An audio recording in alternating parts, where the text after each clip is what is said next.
প্রথমত আমরা চলে যাব ফেসবুকে। ফেসবুকে গেলে আপনি প্রোফাইলে ক্লিক করবেন, প্রোফাইলের উপরে আইকনের সেটিংটা দেখতেছেন, এখানে ক্লিক করবেন। তো এখানে ক্লিক করলে আপনাকে সেটিং অ্যান্ড প্রাইভেসিতে নিয়ে যাবে। আপনি ক্লিক করবেন পার্সোনাল ডিটেলস। তো এখানে ক্লিক করলে নিচে ইউর ইনফরমেশন অ্যান্ড পারমিশন, এখানে ক্লিক করবেন। তো এখানে ক্লিক করলে দেখা দিচ্ছে transfer copy of your information, এখানে ক্লিক করবেন। তো আবার আপনি প্রোফাইলে ক্লিক করবেন আপনার নামে, create custom transfer your photo and video, এখানে ক্লিক করবেন আপনার ইচ্ছা। তো আপনি নেক্সট ক্লিক করবেন, ঠিক আছে।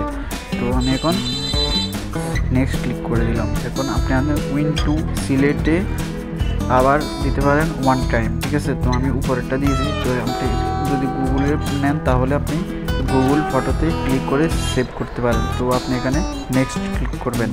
নেক্সট ক্লিক করলে আপনি আপনার জিমেলের সাথে এটা কানেক্টেড করবেন, ঠিক আছে, কানেক্টেড টু গুগল ফটো। তো আমি এখন কানেক্টেডে ক্লিক করে দিলাম, ঠিক আছে। তো এখানে আপনার যদি একটা দুইটা তিনটা আপনার জিমেল অ্যাকাউন্ট থাকে তো এখানে শো করবে। তো আপনি জিমেল অ্যাকাউন্ট অ্যাড করতে পারবেন এখানে।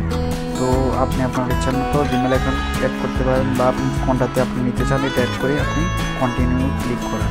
তো কন্টিনিউ ক্লিক করলে স্টার ট্রান্সফার আসবে, ঠিক আছে। তো স্টার ট্রান্সফার এটা অটোমেটিক্যালি চলে যাবে। তো এরকমই করতে হয়।